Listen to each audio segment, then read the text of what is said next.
When I sharply snapped back, Julie yelled at me, "Stop leeching off Dad."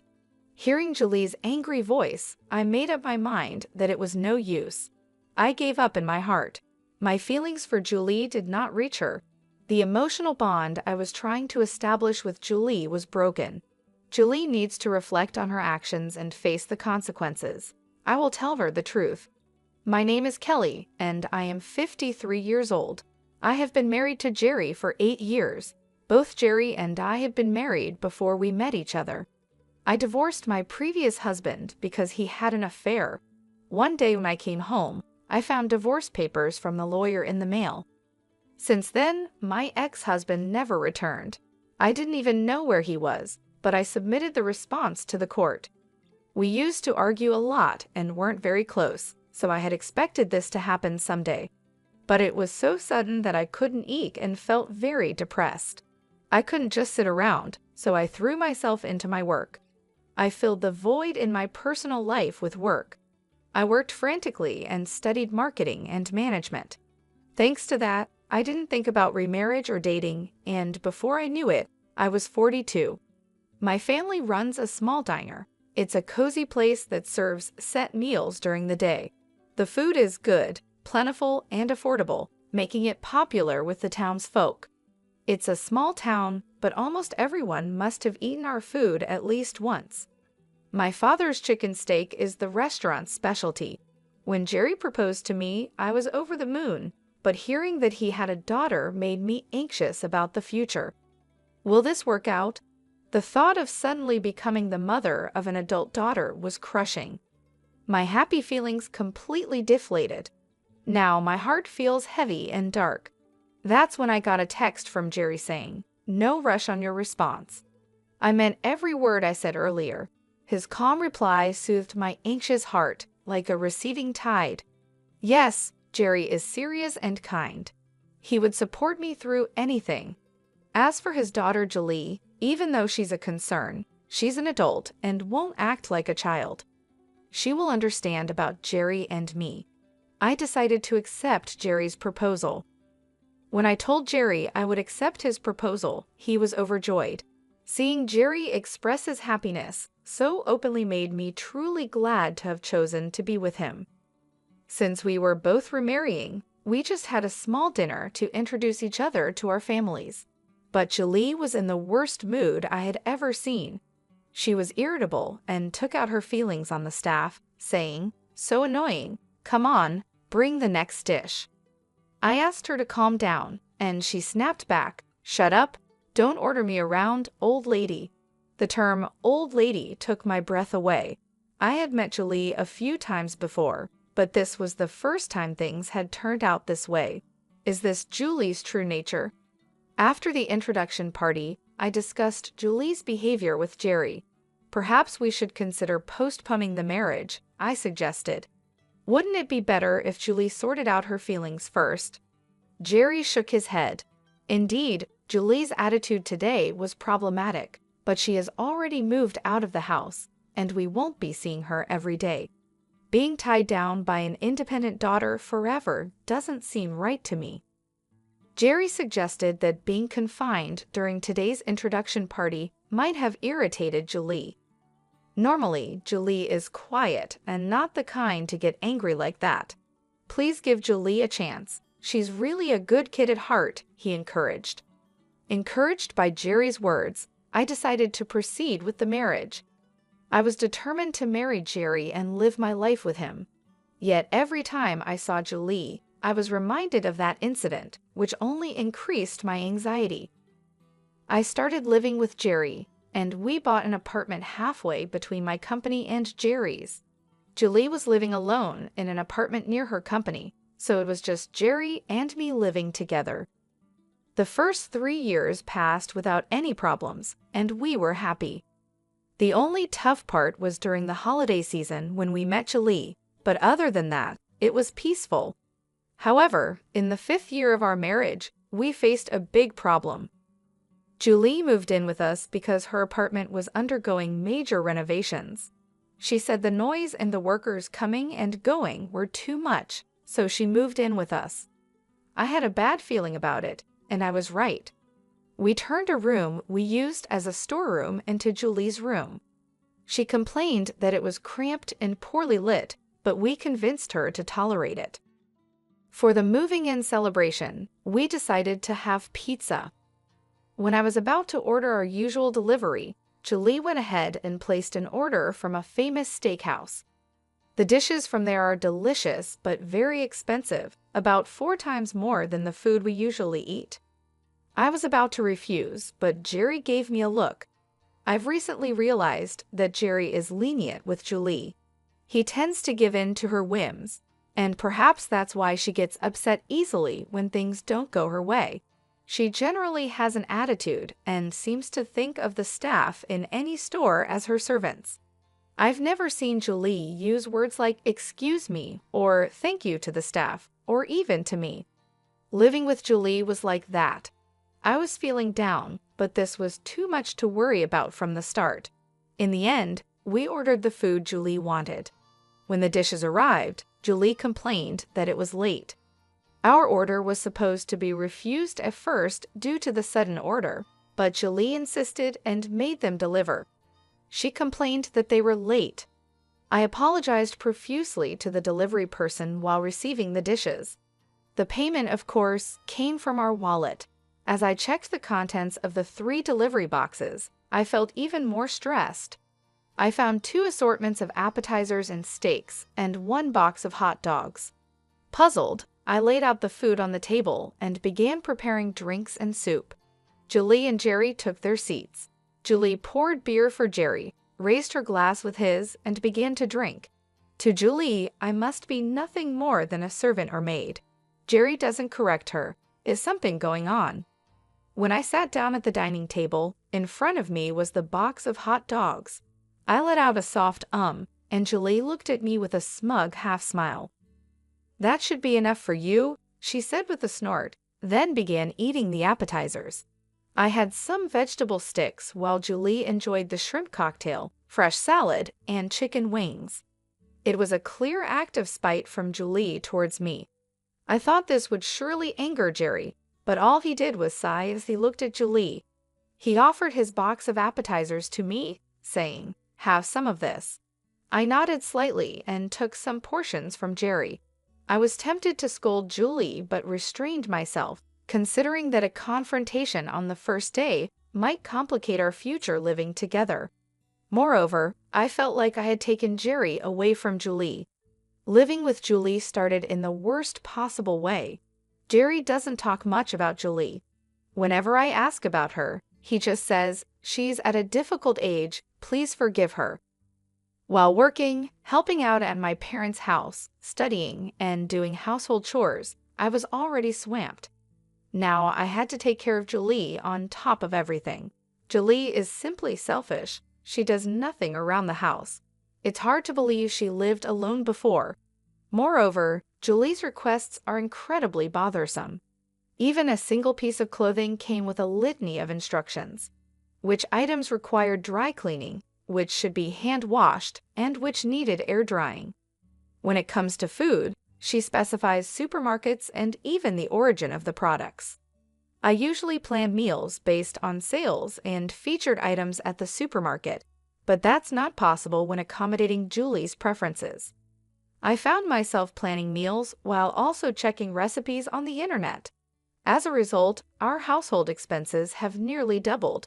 Julie doesn't contribute financially to the household at all. Even when I talk to Jerry about it, he just says, "Please bear with it." Unwilling to stir up unnecessary conflict, I chose to tolerate the situation. I reluctantly decided to cut back on work. I was valued and had high expectations at my company, with even hints of a possible executive position in the future. But now, family comes first. I applied for reduced working hours at the company. This decision will likely end any chance of career advancement, but I did it for Jerry and Julie. I've decided to endure. While shopping for dinner at the supermarket after work, I received a call from my mother. She told me that my father had been hospitalized. "What? Dad's in the hospital?" I said. After hanging up, I hurried to the hospital. Our family home is relatively close by, so I arrived in about an hour. In the hospital room, my father was watching a baseball game on TV with earphones in. Noticing me, he took out his earphones and smiled. "Mom just exaggerated over the phone," he said with a laugh. Relieved, my legs gave way, and I slumped to the floor. "My back's been hurting," my father explained. "It seems years of standing at work have taken a toll on it. I've decided to go through with the surgery," he told me with a laugh. At that moment of relief, I remembered something important. I hadn't informed Jerry or Julie about any of this. I pulled out my cell phone from my shopping bag and saw countless missed calls from Julie. My heart was pounding as I hurriedly called her back. Julie's voice sounded displeased. "Where are you, and what are you doing? Hurry back and make my dinner," she demanded.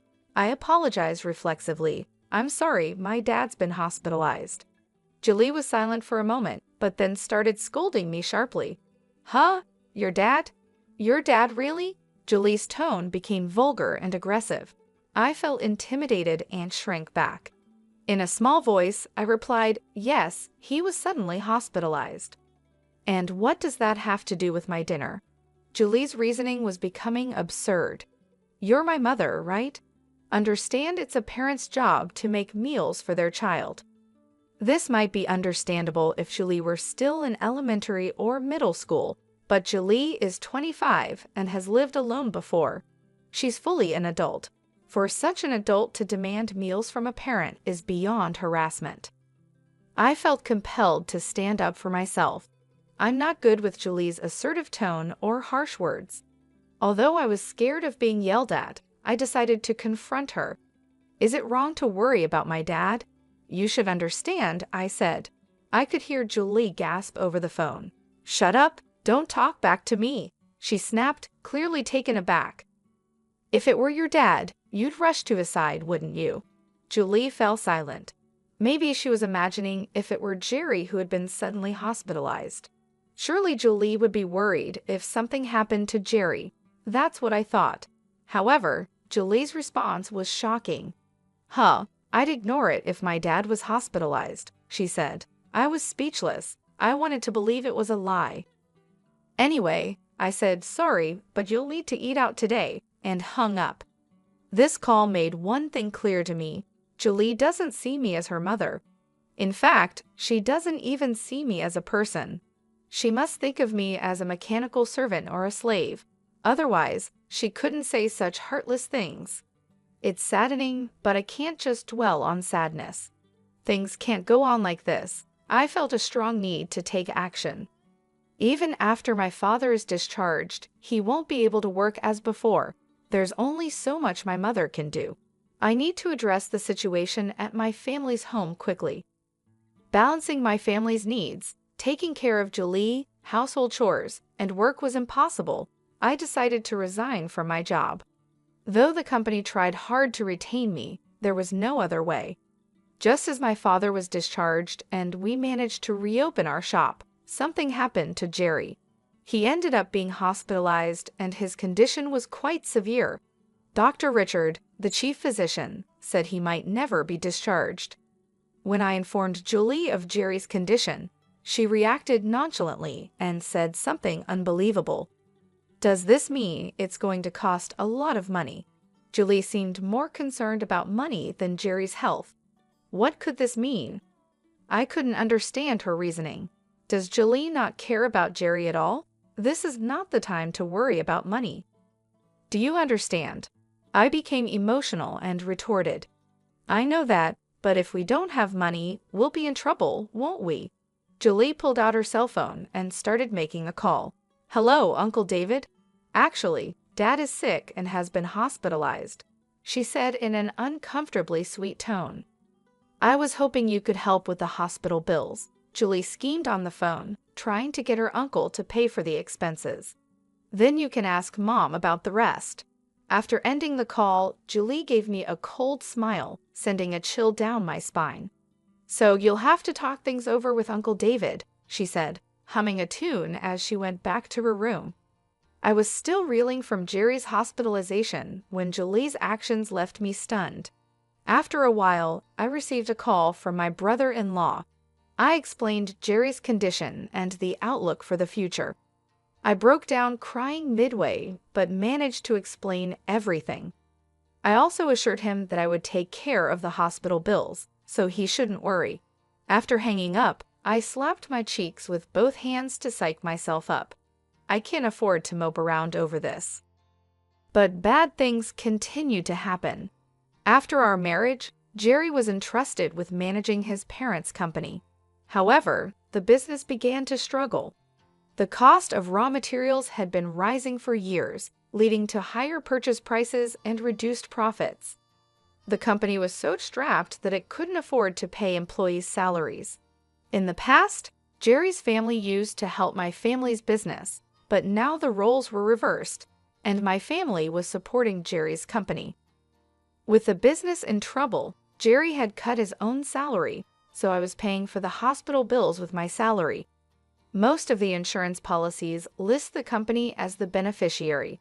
Ironically, Jerry's insurance money gave the company a bit of a breather during these hard times. In such a difficult time, Julie lashed out at me. The reason was a photo on my phone of a dining scene at a restaurant.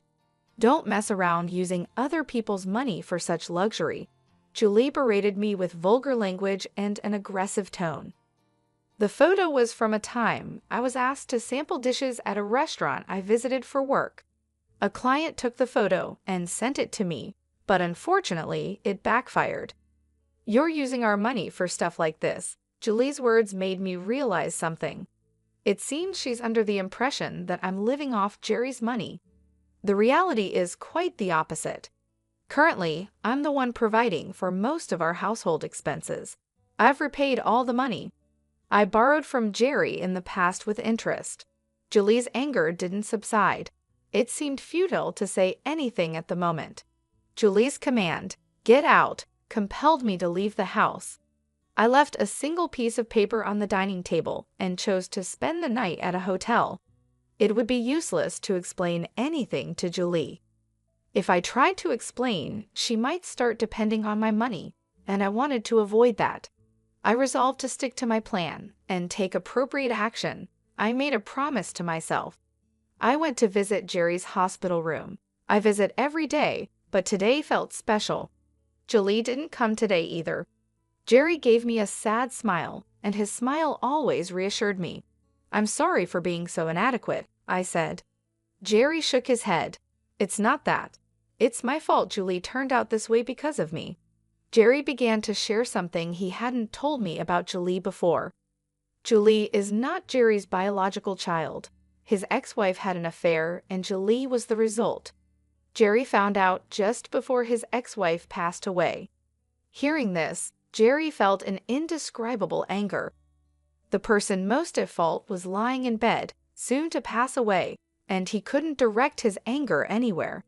Julie wasn't to blame, and she still thinks of Jerry as her real father. His ex-wife passed away without revealing anything about the other man involved. Jerry was left with unresolved anger. He couldn't treat Julie the same way as before and ended up pushing her away. For Julie, her mother suddenly disappeared, and her father became distant. It's no surprise her personality became twisted. From that point on, Julie ceased to trust anyone, viewing Jerry solely as a financial resource. Since then, I've become nothing but an ATM to Julie, Jerry said with a sad smile. Julie's selfishness is excessive, and her disdain for others is over the top. Julie found out I wasn't her real father when she was in high school, Jerry said. She didn't seem that surprised. She must have had her suspicions, he added with a sarcastic smile. I explained to Jerry what I was about to do. Initially, he looked reluctant, his expression conveying a sense of skepticism, as if questioning, "Is all that really necessary? I've already looked into it. If I don't do it, things could get even worse," I told him. "If I don't, someone else surely will." Jerry closed his eyes, deep in thought. I decided to wait quietly. After a while, Jerry opened his eyes. "All right, I'll leave it to you." I held Jerry's hand. His hand felt bony and had become much smaller. I struggled to hold back my tears, forcing a smile. I left the hospital room and stepped into the corridor where I saw Dr. Richard. I handed him a scientific magazine showcasing the latest medical technologies. "Please help my husband," I said to him and left the hospital. Now it was just a matter of taking action. To psych myself up, I slapped both of my cheeks sharply with my hands. This always helped me focus. After spending a night at a hotel, I checked my cell phone for messages and returned home before noon the next day. I could hear the sound of the TV and Julie's laughter coming from the living room. Julie was watching TV and laughing heartily. It was a rare sight. She's usually in a foul mood, but today she seemed happy. Looking around, I noticed that several things were missing. The photos of Jerry and me, souvenirs from our trips, and other decorative items were gone. Some things are missing, I said to myself, prompting a reaction from Julie. "Oh, I threw them out your stuff," she said. Shocked, I entered the bedroom. The room was empty. No computer, no TV, no stereo, even the bed and furniture were gone. The closet was empty too. I returned to the living room and confronted Julie. "What's the meaning of this?" I demanded. Julie looked at me with disdain while lying on the sofa. "They were needless, so I disposed of them," she said. I put my hands on my hips, visibly angry. "Needless? What are you going to do?" When I raised my voice, Julie made a face of disgust, averted her gaze, and sighed dramatically. "I'm tired of living with you," she said. Julie's words were outrageous. "What do you mean by that?" "This home belongs to Jerry and me," I retorted sharply. Julie's face turned sour. "Stop leeching off Dad," she said. "Leeching? What could she possibly mean by that?" Julie suddenly brought up something unexpected. Come to think of it, she had mentioned our money before. Could Julie be under some grand misunderstanding? As I stood there unable to respond, Julie's irritation grew. "Do I have to spell it out for you? I'm saying stop depending on Dad's money," she said. Julie and I never got along well, but I had always tried to be considerate towards her. I complied with all of Julie's requests, even those that felt like harassment, because I wanted to get along with her. As the second wife, I've always strived to be kind and loving. Feeling somewhat guilty, I still received such treatment in return. I wasn't leeching off anyone. I was just trying to do everything for Julie. I wanted to tell her this, but the words wouldn't come. While I struggled to speak, Julie added insult to injury. "Dad's not coming back anyway, so there's no reason for you to be here." "That's not true," I replied. Julie raised her voice. "Shut up. I don't want to hear your excuses." Hearing her hysterical voice, I made up my mind. It was no use. I realized I gave up in my heart. My feelings for Julie did not reach her. The emotional bond I was trying to build with her was broken. I felt my feelings for Julie fading. Just a moment ago, I thought of us as family, but now we're complete strangers. From the beginning, it was clear Julie was only using me for her own convenience. That's why she could so boldly drive me away. Julie needs to reflect on her actions and face the consequences. I resolved to confront Julie with the truth. Determined, I locked eyes with Julie. Julie looked back at me with fearful eyes. "What? Got a problem?" "No, I'll leave, just as you wish," I said. I checked other rooms, the bathroom, and the toilet. "Don't bother looking. Everything's gone." "I had it picked up by a collection service," Julie said. I picked up a flyer from the living room. "That's the place I asked them," she added. The flyer was just there conveniently. This was something I had left in the living room. I almost let out a laugh at Julie's shallowness. Forcing a stern face, I glared at Julie. "I hope you come to realize the gravity of your actions." With those parting words, I immediately left the house. As soon as I stepped out of the apartment, I contacted the waste collection service that had emailed me in the morning. The collection service had kept my belongings in storage. Not only did they store them, but they also moved them into the storage unit I had rented. I thanked them politely over the phone before hanging up. I intentionally left that flyer on the living room table. I thought Julie might just do something like that, given her personality. Seeking out a collection agency would have likely been too bothersome for her. I figured that if a flyer for a junk removal service was readily available on the table, Julie might be inclined to call the listed number. I was willing to forgive her if she didn't go that far, but Julie went through with it. My patience finally ran out. I went to the hospital to see Jerry. It seemed Jerry was getting some explanation from Dr. Richard when I entered the room. Dr. Richard left as I walked in. Jerry's face was unusually happy. It was a shame I had to bring up such a topic when he was in a good mood. Reluctantly, I shared the earlier incident with Jerry. His face immediately clouded over. "But it can't be helped, right?"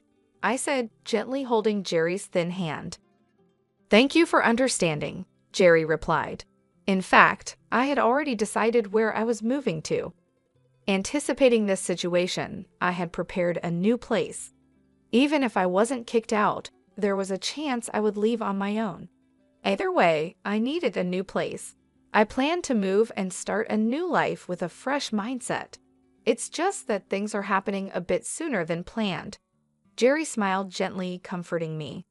To be honest, being kicked out by Julie didn't really put me in a bind. It just moved my plans up by a couple of weeks.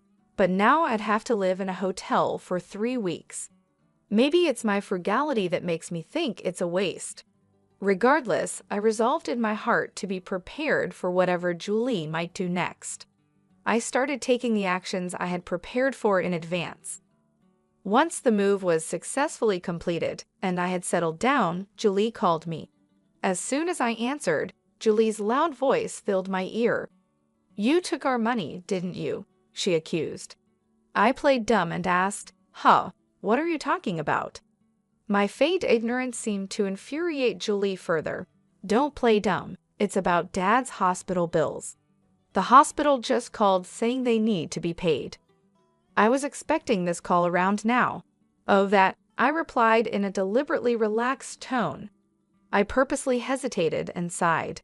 "You should pay it. It's not my concern anymore. You have the living expenses that Dad transferred, right? Just pay it out of that."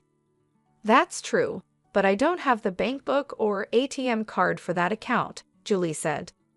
Julie should have the insurance documents and bank books, but the account balance is almost empty.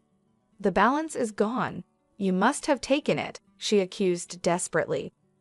The more heated Julie became, the more calmly I behaved. "I didn't take it," I said. I said with a composed face, "Don't lie. Who else could have used it?" I struggled to suppress my laughter. Ever since Jerry's salary significantly decreased, there has hardly been any money in that account. A simple bank statement update would reveal this, but Julie probably hadn't done that. There was just very little money to begin with. Even with this explanation, Julie wasn't satisfied. "If you can't pay the hospital bills, you should just use your own salary," I suggested. Julie remained silent. Given Julie's spendthrift nature, it's unlikely she has any savings. She tends to spend her salary as soon as she gets it. I knew how much Julie earned because Jerry had previously informed me about her earnings. Moreover, Jerry even used to give Julie an allowance. "You're old enough to have some savings, aren't you?" I said. I could almost hear Julie grinding her teeth. After a long silence, so long I thought the call had dropped, Julie suddenly raised her voice. "What's wrong with me spending the money I earned?" Julie continued to rant. "You're the one who spent all the money Dad gave us, aren't you?" I could hear Julie's heavy breathing. The farce was over, so I got to the heart of the matter. "If it's not savings, then use the money you acquired dishonestly," I said. I heard a thud. It seemed Julie dropped her cell phone, probably too shocked to keep a grip on it. "How did you know about that?" Julie didn't deny it. She had just admitted to the wrongdoing. There was no escaping it now. "We will discuss the details when we meet," I told Julie and hung up. I had sent the meeting place via email. I also attached the audio file of Julie saying, "How did you know about that?" to the email. I had recorded the conversation with Julie. It's always wise to have evidence on hand. I had arranged a meeting with Julie, and all that was left was to present my evidence. The next day, Julie showed up at the agreed meeting place. It was the entrance to the apartment building where I lived. I called out to Julie. Julie looked up, surprised. Here? Yes, I sent you the address, didn't I? Julie craned her neck to look up. You live in this tower? She asked, staring at the tallest and most expensive apartment building in the area. An Italian sports car was even parked at the entrance. This place is worth over $1 million, isn't it? Julie muttered. I led the astonished Julie to my apartment, which is close to the top floor. Even with the high-speed elevator, it takes a while to reach the top. During the ride, Julie was nervously biting her nails and trembling, clearly sensing something bad was about to happen.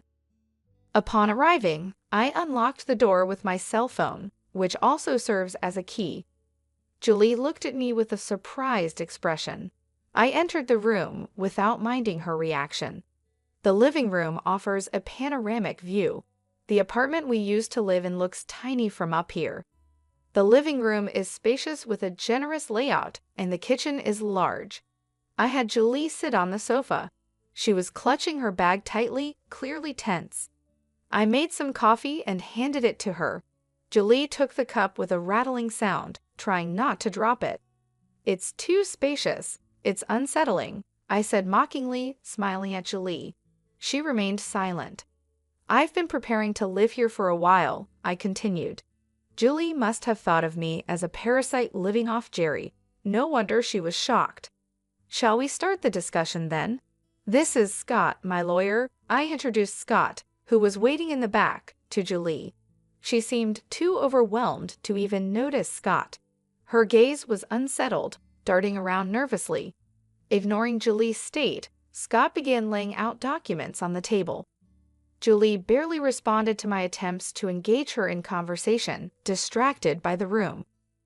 Just when I thought we couldn't have a proper discussion, Julie mumbled, "How could you afford such a penthouse?" Figuring she was curious, I answered, "Julie, I just bought it the regular way." "Don't lie. How could you afford it?" she asked. I had the income to afford it.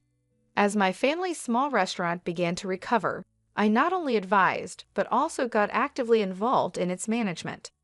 The business flourished in an exciting way, and I quit my corporate job as I got busier. Julie likely assumed I had become merely a housewife after leaving my job. We turned the small restaurant into a corporation, and I became an executive. The business was doing well, expanding into multiple outlets like a specialty grilled chicken restaurant and a fine dining place. That's why I could easily afford this penthouse apartment, I explained. I earned that much. I shared the story of my family's business. Julie only knew that Jerry had helped when my family's restaurant was struggling. I then told her how my family's business eventually came to support Jerry's company, and that I had become an executive. Hearing my story, Julie slumped in defeat. I wondered if Julie was feeling regret, but she suddenly looked up and said something unexpected. "All right, I'll live here too. Let's make up." What is she talking about? I thought, but I just silently stared at Julie. "There's enough space here for my room too, right?" she asked. I glared at Julie with a cold look. "Save your dreaming for when you're actually asleep." She was completely unfazed by my sarcasm. "I'm serious," she said. That's when Scott cleared his throat. He probably couldn't bear to go along with Julie's absurd statements any longer. Scott handed Julie a bill. Looking at the bill, Julie's face turned pale, her hands trembled, and sweat formed on her forehead. "This is a fraudulent bill. It's a phantom charge," Scott stated. After graduating from college, Julie had worked at Jerry's company. However, she conspired with a client company to make unjust charges to the company. The illicit gains were shared with the accomplice from the client company. To set Julie up, I had hired a detective and conducted a thorough investigation. An individual from the client company who conspired with Julie leaked information to Scott. I immediately consulted with my in-laws, who had stepped down from the presidency to become chairpersons, about the matter. They were furious and promised appropriate punishment. Embezzlement on the job is quite the crime indeed, Scott added. If convicted of fraud, you could face up to 11 years in prison, not to mention civil damages. Wait a minute, there must be some mistake. Julie desperately tried to deny it. However, the evidence was complete, and the accomplice had confessed. Admit it. The charges against you are only getting heavier, Scott said. Just as I thought, Julie was gripping the bill tightly enough to tear it. She suddenly stood up. I'm sorry, Julie apologized. Sorry doesn't cut it, I spoke in a flat, emotionless voice. Especially since you've done it habitually, it's deemed extremely malicious. Julie collapsed to the floor and began to apologize. Please forgive me, Julie sobbed. No chance, I replied coldly. Her face became a mess of tears, and her usually perfect makeup was completely ruined. If things continue this way, losing your job will be the least of your worries. You might even get arrested. Julie's apologies wouldn't earn her forgiveness. Her tears and runny nose left dark stains on the carpet. Please forgive me. Just staying silent about it is enough, she pleaded. I turned my back on Julie, who kept apologizing. This isn't just between you and me, I said. Julie seemed unable to let go and made an outrageous offer. Then I'll give you money. I'll charge the company again and give you that money. I sighed deeply and pressed my hand to my forehead. Nothing I said would make a difference now. Julie had no intention of repenting. She was solely focused on navigating her way out of the predicament. There's no helping you. You need to be properly judged, I said, revealing the voice recorder in my hand. Julie realized she had made an outrageous proposal. She trembled, covering her mouth with her hand. I'll submit this as evidence to the police, I declared. Julie kept her head down, as if something had been drained from her. Scott and I then escorted Julie out of the room. Leaning against the wall, she staggered toward the elevator. Once Scott had departed, I collapsed into the depths of the sofa, exhausted. It was finally over. I reported the outcome to Jerry via email. As planned, Julie was criminally charged by the company. She was arrested, and the employee from the partner company was indicted. While on bail, Julie had been dating this employee. Whether Julie really had romantic feelings is unclear. It's highly possible she pretended to like him just to use him. Julie is now detained in a holding cell awaiting trial. She also faces a lawsuit for damages from the company. Julie was disliked at the company, and perhaps this was a form of retribution. Being the president's daughter, she was exceedingly unpopular among the employees. She also had a haughty attitude toward clients, which negatively impacted performance. Not only was her attitude presumptuous, but Julie also made many mistakes. There were numerous complaints, but no one dared to criticize her because she was the president's daughter. This is what I heard from Jerry. Jerry is still hospitalized, focusing on his treatment. He entrusted the presidency to Gary, his reliable executive vice president. This decision had been made quite a while ago. With Julie gone, the transition proceeded smoothly. Jerry is fighting his illness despite the challenges in getting discharged. A pioneering treatment available in France offered new hope. Holding the published scientific journal, Dr. Richard and I had many discussions. Dr. Richard understood and agreed, and Jerry will soon go to France for treatment. Of course, it's private healthcare not covered by insurance. I'm not worried about the treatment costs. If necessary, I can just sell the penthouse. Jerry will surely recover, and he will surely smile at me with that gentle smile again. I can hardly wait for that day.